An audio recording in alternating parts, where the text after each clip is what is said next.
Cleopatra. Just her name evokes images of exotic beauty, royal splendor, and, of course, power. But here's the truth, Cleopatra wasn't just a pretty face. She was a master tactician, a brilliant strategist, and a ruler whose intelligence reshaped the course of history. You've probably heard the myths, the seductress who enchanted two of Rome's most powerful men, Julius Caesar and Mark Antony. But what if I told you that the truth behind her legacy is far more complex, and far more impressive, than the Hollywood version? Stick with me, and we'll dive into the untold story of Cleopatra, the last queen of Egypt, the political genius, the leader who played the Roman Empire like a game of chess, and a woman who refused to let her destiny be written by anyone but herself. How did she rise from political exile to become one of the most powerful women in history? How did she maintain Egypt's independence in the face of a rising empire? And what was the real story behind her most famous relationships, with Julius Caesar and Mark Antony? These are just some of the burning questions we're about to uncover. So, settle in, because this isn't just another tale of a queen, it's the story of a woman who changed the world, one political move at a time. Cleopatra was born in 69 BC, likely in the bustling city of Alexandria, Egypt, under the shadow of a family whose history was as complex as it was powerful. She was a descendant of the Ptolemaic dynasty, a line of Macedonian Greek rulers who had governed Egypt for nearly 300 years. The Ptolemies weren't originally from Egypt, they'd inherited the throne after Alexander the Great's empire fell apart, and their reign was marked by political turbulence and cultural clash. The Ptolemies may have ruled Egypt, but they were outsiders. And Egypt, as powerful as it was always teetering on the edge of domination by larger, more aggressive forces, chief among them, Rome. Cleopatra's father, Ptolemy XII Auletes, was a man struggling to hold on to power. His reign was anything but stable. Ptolemy's governance was weak, plagued by corruption and an inability to navigate the growing influence of Rome, which had begun to sink its claws into Egypt's political affairs. His inability to secure Egypt's independence from the Roman Empire would set the stage for Cleopatra's battle to restore her family's power.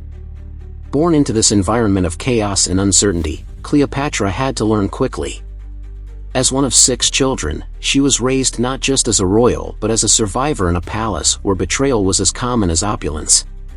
From an early age, Cleopatra was immersed in education that would form the foundation of her greatness. She wasn't just a queen in training, she was a political prodigy. She learned to speak multiple languages, including Egyptian, an unusual feat for someone in the Ptolemaic dynasty, who typically used Greek.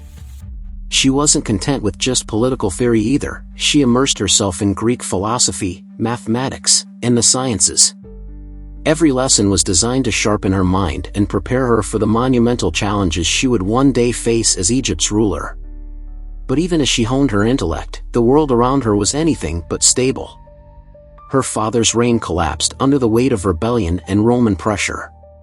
When Ptolemy XII died, Cleopatra found herself thrust into a political firestorm. She was just a teenager, but fate had already set the stage for her ascent to power. Cleopatra and her younger brother, Ptolemy XIII, were named co-regents, but the relationship between the two siblings quickly soured. Cleopatra, a woman with her own ambitions and vision for Egypt, wasn't content with simply sharing the throne. Her brother, influenced by his advisors and the political elites, tried to edge her out.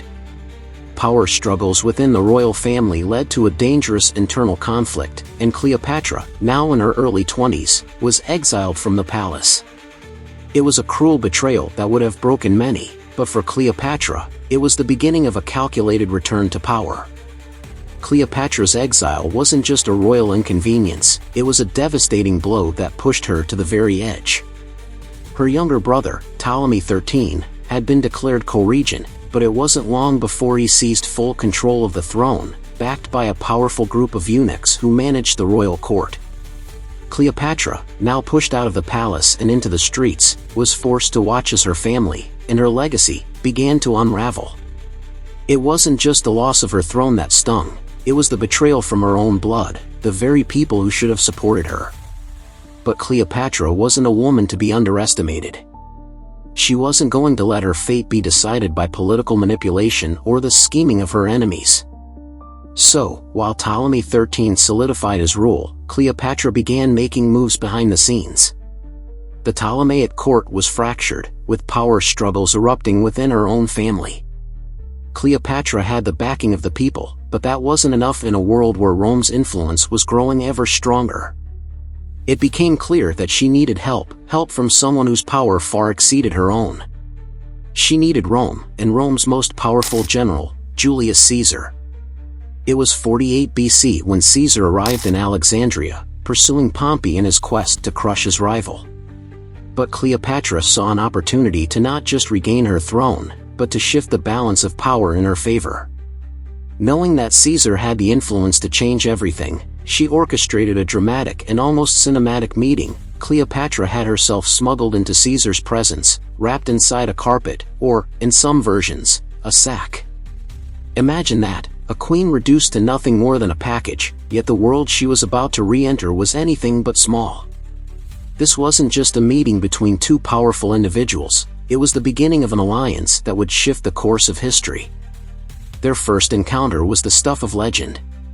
Cleopatra, emerging from her unusual hiding spot, presented herself not as a conquered exile, but as a queen with a plan, sharp, strategic, and ready to fight for her right to rule.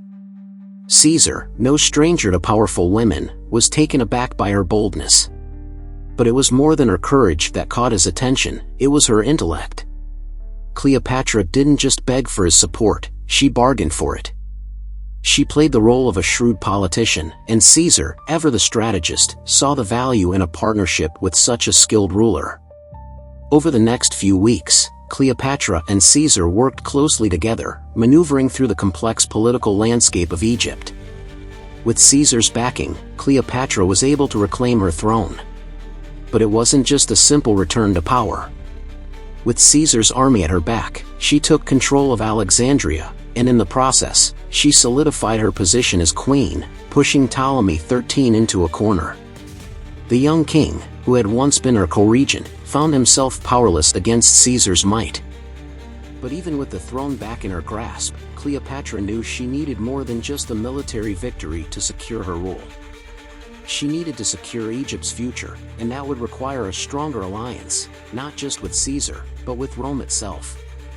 And that alliance, built on mutual political interests and personal chemistry, would carry Cleopatra through the next phase of her reign, and would set the stage for her lasting legacy. Cleopatra's relationship with Julius Caesar wasn't just a story of love, it was a carefully crafted political strategy that allowed both of them to achieve their respective goals. At first glance, it might seem like a simple romance between two powerful figures, but behind the passion was a calculated alliance. Cleopatra wasn't just Caesar's lover, she was a shrewd ruler who understood the value of a powerful partnership.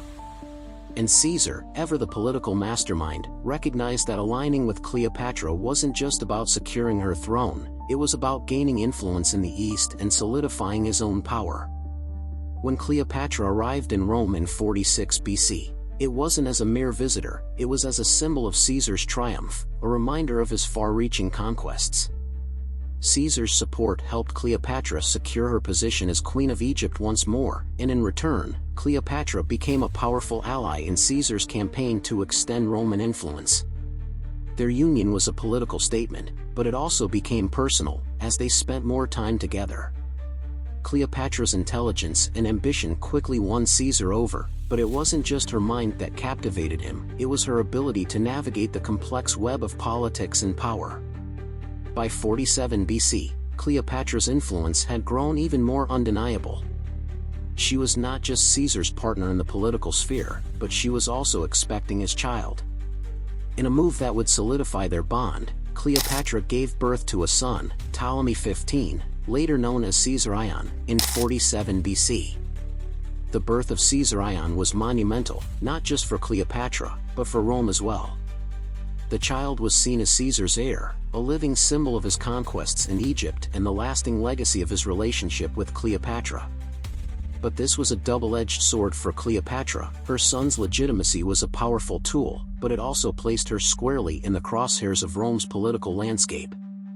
Caesarion's birth was a declaration that Cleopatra's ambitions weren't just limited to Egypt, she had set her sights on a much grander vision. But even with her son's birth, Cleopatra knew that her survival and Egypt's independence relied on more than just motherhood. She had to secure her place in the world stage, and for that, she needed to be seen as more than just Caesar's lover. She needed to reinforce her political presence, not just in Egypt but in Rome itself. And that's exactly what she did. When Cleopatra visited Rome, she didn't just show up as a queen from the East, she was paraded as the ultimate trophy of Caesar's triumphs. Her arrival in Rome wasn't a quiet affair. Cleopatra was publicly acknowledged as Caesar's partner, and she made sure that her presence was felt. She stayed in Caesar's villa, attended public ceremonies, and made appearances at the highest echelons of Roman society. Cleopatra wasn't just there to bask in the glory of her relationship with Caesar, she was making a political statement. Her very presence in Rome reinforced her importance, not just to Caesar but to the Roman elite. It showed them that she was a key player in the future of the Roman Empire, particularly in the East. Cleopatra's time in Rome was short, but it was crucial. By aligning herself so closely with Caesar, she made sure that Egypt's role in the Mediterranean world would be strengthened. Her political savvy and her ability to manipulate the powers around her were on full display. She wasn't just a romantic partner, she was a political asset, and she knew how to use her relationship with Caesar to further her own ambitions. Caesar's affection for her may have been real, but Cleopatra's drive for power was equally real, and she wasn't going to waste this opportunity to build a future for Egypt and her dynasty. Their bond was far more than personal, it was the very thing that would shape the course of history. After Julius Caesar's assassination in 44 BC, the world Cleopatra had built with him began to crumble. The political landscape of Rome was in chaos, and without Caesar's guiding hand, the power vacuum left behind was quickly filled by two ambitious men, Mark Antony, one of Caesar's most trusted generals, and Octavian, Caesar's adopted heir. Cleopatra saw an opportunity in this upheaval, an opportunity to secure Egypt's future and maintain its independence in a rapidly changing world. Rather than retreating into isolation, Cleopatra aligned herself with Mark Antony, a man whose ambitions were as large as her own. Their meeting wasn't just a romantic encounter, it was a strategic move on both their parts. Cleopatra needed a powerful ally to ensure Egypt's survival in the face of Rome's growing influence, and Antony, caught in a bitter power struggle with Octavian, needed Cleopatra's resources and political weight. Cleopatra understood that Egypt's strength lay not just in its wealth or military power but in its alliances, and Antony was a perfect match. Cleopatra and Antony's relationship was as much about politics as it was about passion.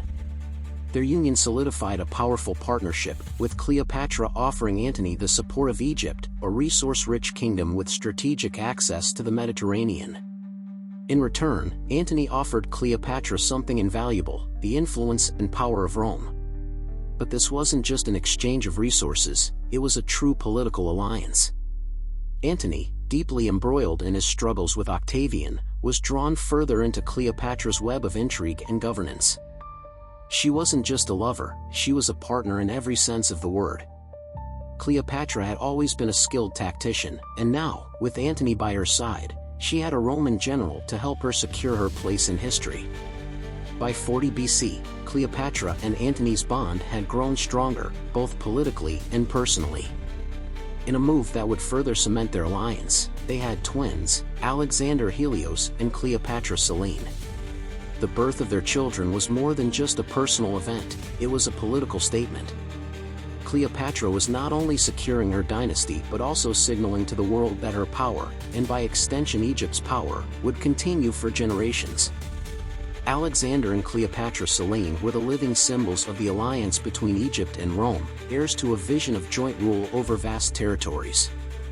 Their birth was a declaration of Cleopatra's dominance in the eastern Mediterranean and her commitment to her relationship with Antony.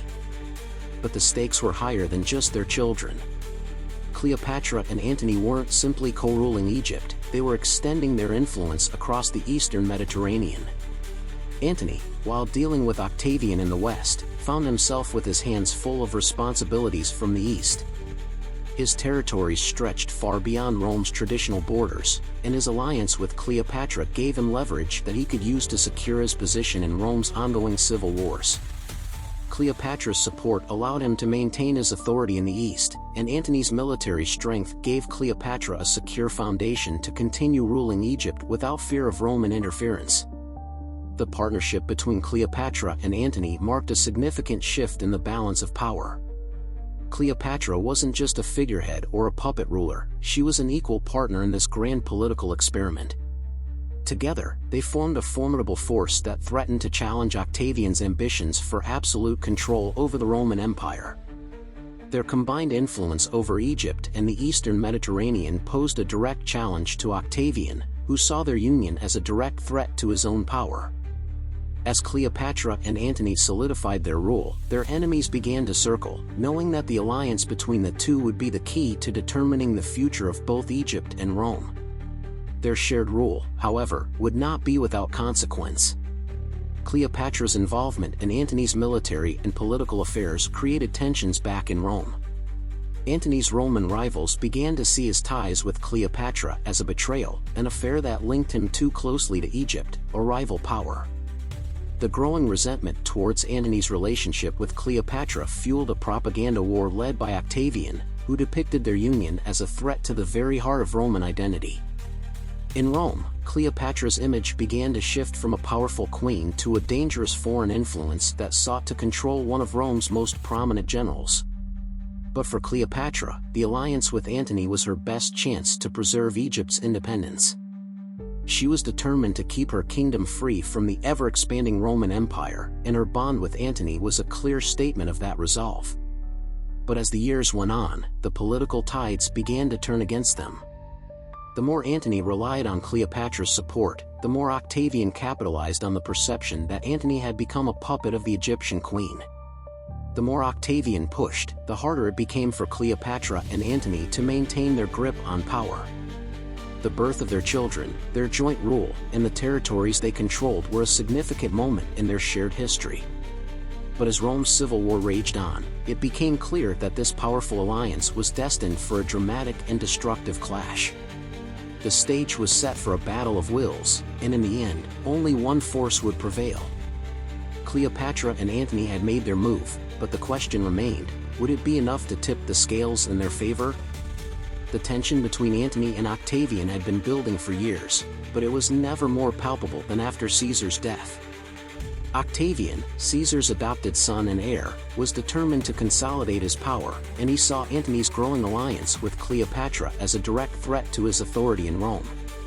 Octavian's propaganda machine painted Cleopatra not just as a foreign queen, but as a dangerous, manipulative figure who had seduced Antony into betraying Rome. As the political conflict between Octavian and Antony intensified, it became clear that a showdown was inevitable. By 31 BC, the stage was set for the final confrontation. Octavian, now the undisputed leader of Rome, assembled a powerful fleet, while Antony and Cleopatra marshaled their forces to defend their joint rule over Egypt and its territories. The Battle of Actium, fought on September 2 of that year, would decide the fate of the Roman world and Cleopatra's kingdom. The battle itself was a naval clash, fought in the Ionian Sea near the western coast of Greece. Antony and Cleopatra's combined forces, thought to be superior in numbers, faced off against Octavian's fleet, commanded by his loyal general Agrippa. From the start, the battle was disastrous for Antony and Cleopatra. Despite their initial advantage in terms of manpower, the outcome was sealed by a combination of poor strategy, tactical errors, and, crucially, Cleopatra's decision to retreat early in the battle. At a critical moment, Cleopatra, possibly realizing the dire situation, ordered her fleet to withdraw. Antony, caught in the confusion and believing that Cleopatra was retreating because of a strategic move, followed her, abandoning his forces mid-battle. This retreat left their fleet disorganized and vulnerable to Agrippa's forces, who quickly seized the opportunity to destroy Antony's naval command. The damage to Antony and Cleopatra's forces was devastating. More than half of their ships were lost, and those who managed to escape were left demoralized and scattered. The loss at Actium wasn't just a military defeat, it was the beginning of the end for Cleopatra's reign. the battle marked the collapse of her and Antony's grand ambitions. Cleopatra's hopes of a joint kingdom with Antony, free from Roman domination, were dashed. The defeat had dire consequences for both of them, especially as Octavian's forces began to march toward Alexandria, their last stronghold. But more than the loss of the battle itself, the aftermath signaled the crumbling of Cleopatra's dream of Egyptian autonomy. In the wake of their defeat, Antony and Cleopatra fled back to Alexandria, attempting to regroup and make their final stand. The city, once a thriving center of culture and power, now became a besieged fortress. Octavian's forces were relentless in their pursuit. The defeat at Actium, which had seemed like just another battle in the larger conflict between Antony and Octavian, was suddenly much more personal for Cleopatra. It was no longer just a political defeat, it was the beginning of the end of Egypt's independence, and the loss of her ability to influence the future of Rome in the Mediterranean. Despite their efforts to rally support, Antony and Cleopatra knew that the end was near. Octavian's forces were closing in, and their situation grew increasingly dire. They held out hope that reinforcements from Rome might shift the tide, but the Roman general's hold on power was becoming unshakable. Cleopatra, once a figure of immense power and influence, now found herself in a race against time, with everything she had worked for hanging in the balance. The battle had not just shattered their military strength, it shattered her vision of a powerful, independent Egypt that could stand alongside Rome as an equal. But what made the aftermath of Actium even more poignant was the personal toll it took on Antony and Cleopatra. Both of them had gambled everything on their alliance, on the idea that they could create a new world order, one where Egypt would not be subsumed by Roman imperialism. And yet, it was this very ambition that had led them to the brink of destruction. They had miscalculated the enormity of Octavian's power, and in doing so, they sealed their fate. Now, with their forces in retreat and their dreams dashed, they could do little more than wait for Octavian's final push into Alexandria. As the days wore on, Cleopatra's emotional and political resolve began to break. She knew that her reign, her kingdom, and her future were all on the line. The loss at Actium was more than just a military defeat, it was a stark reminder that power is fleeting, and even the most strategic alliances can unravel when one miscalculates their opponent's strength. The endgame was now clear, Octavian would either capture or kill them, and Cleopatra's dream of an independent Egypt was slipping away, forever changing the fate of her dynasty. Cleopatra's final years were now defined by this crushing loss. The battle had been a turning point, not just for her personally, but for the entire history of Egypt. What had once been an empire of ancient power was now on the verge of being swallowed by Rome. The outcome of Actium sealed the fate of Cleopatra, and with it, the fate of Egypt as a free, independent nation. As Octavian's forces advanced on Alexandria, Cleopatra's worst fears began to materialize. The city that had once been a beacon of Egyptian culture and power was now a fortress under siege, and with every passing day, the reality of Egypt's loss of independence became more inescapable. Cleopatra had fought tirelessly for her kingdom's survival, but now, with Antony's forces scattered and Octavian closing in, the dream of an independent Egypt was slipping away forever. The capture of Alexandria was not just a military loss, it was the end of an era. Cleopatra had tried everything to maintain Egypt's autonomy, from her alliances with Julius Caesar to her strategic partnership with Mark Antony. But now, as Octavian's legions marched into the heart of Alexandria, she understood that her fate, and that of Egypt, was sealed. There was no more room for political maneuvering, no more alliances to be made. It was clear that Octavian, now the undisputed ruler of Rome, would not tolerate the existence of an independent Egypt any longer. Her kingdom was about to become another Roman province. In the days that followed, Cleopatra and Antony tried to escape the inevitable. With their forces decimated and the walls of Alexandria closing in, they knew that the end was near. The city was in chaos, and the fate of its rulers was no longer in their hands. According to most historical accounts, Antony, who had been devastated by the loss at Actium and the retreat to Alexandria, chose to take his own life. Believing that Cleopatra was already dead, he plunged a sword into his own chest, dying in her arms just days before she would meet her own tragic end. But Cleopatra, ever the strategist, wasn't ready to simply fade away. She knew the end was inevitable, but she wasn't going to let Octavian have the satisfaction of capturing her alive. Historical accounts vary on the exact details of her death, but the most widely accepted version is that Cleopatra ended her life by the bite of an asp, an Egyptian cobra. Whether the snake was truly responsible for her death or whether she took poison is still debated by scholars, but the image of Cleopatra lying in her tomb, the venom of the asp coursing through her veins, has become one of the most iconic moments in history. This dramatic end, fitting for a queen who had lived her life with so much passion and ambition, sealed Cleopatra's fate. Cleopatra's death marked more than just the end of her life, it marked the end of the Ptolemaic dynasty, the final chapter of Egyptian rule over Egypt. With her passing, the ancient civilization that had once ruled the Mediterranean was absorbed into the Roman Empire, becoming nothing more than a province under the control of Rome.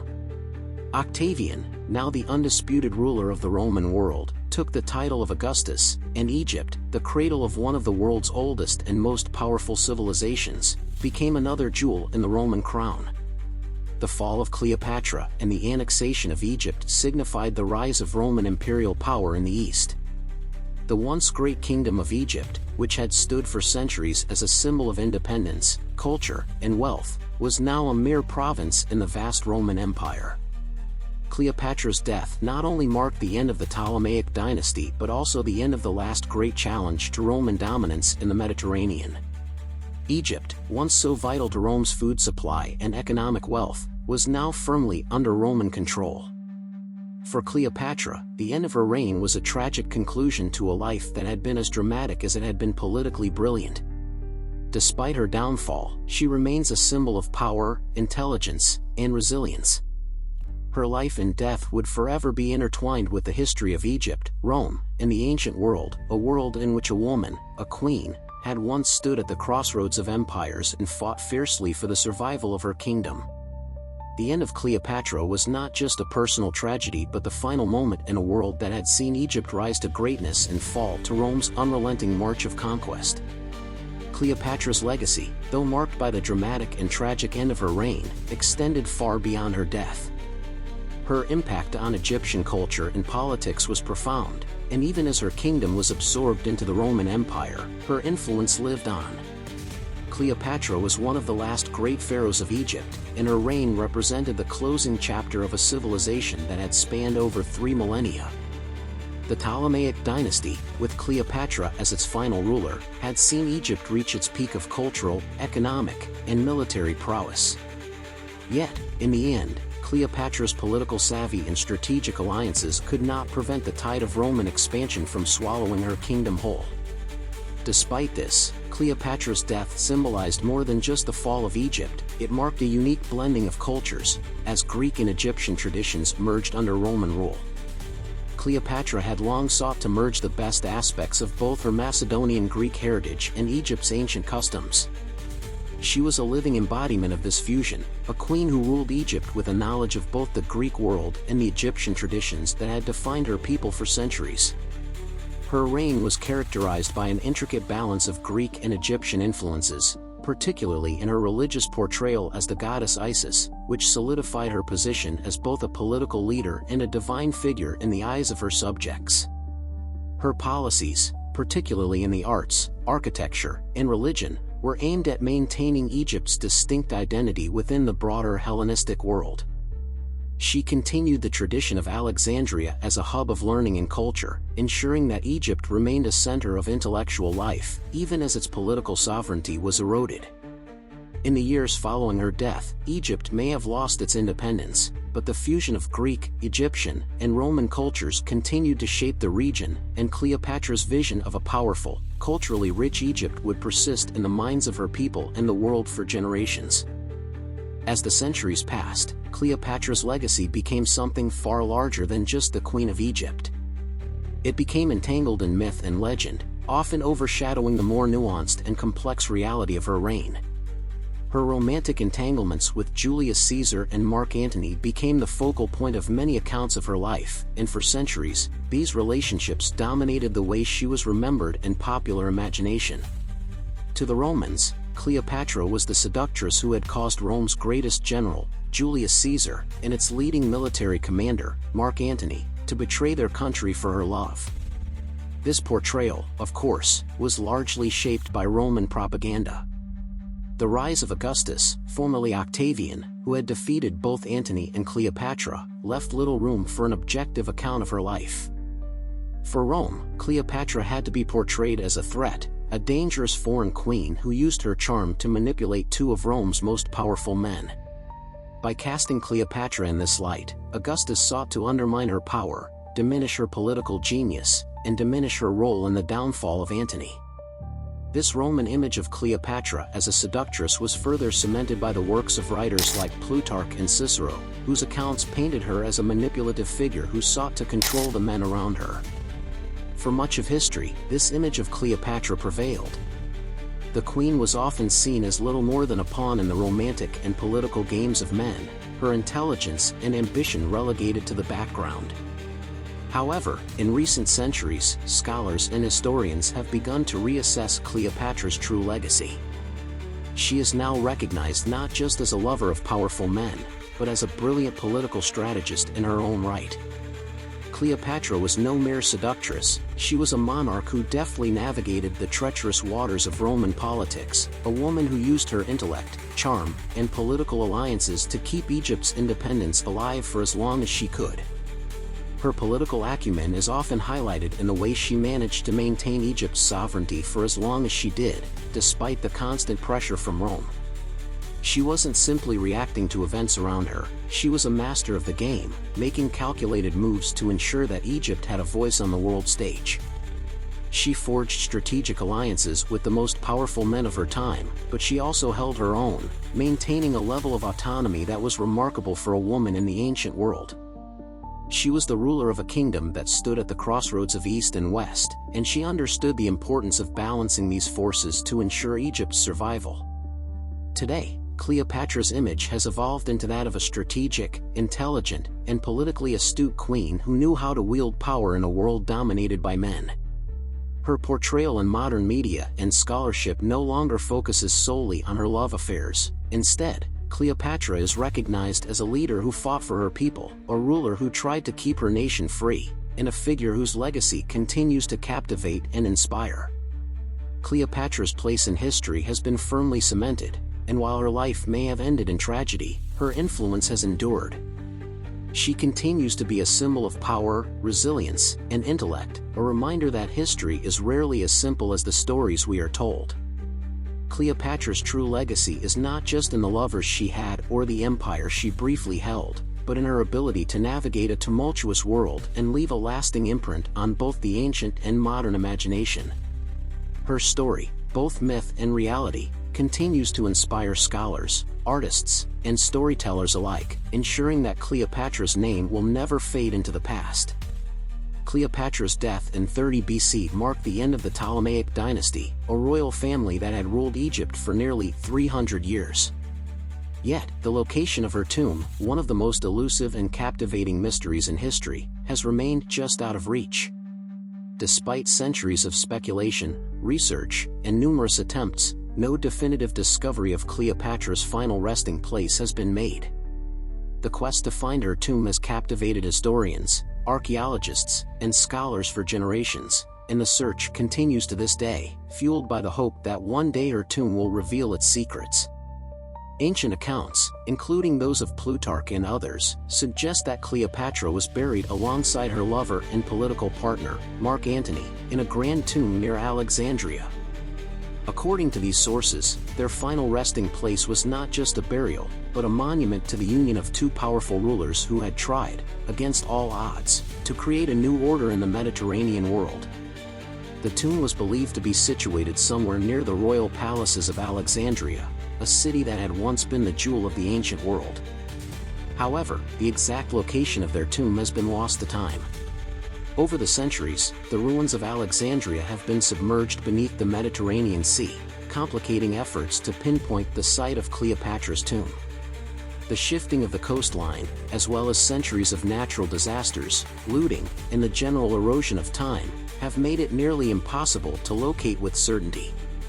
Despite the best efforts of archaeologists and historians, the tomb of Cleopatra remains one of the most tantalizing mysteries of antiquity.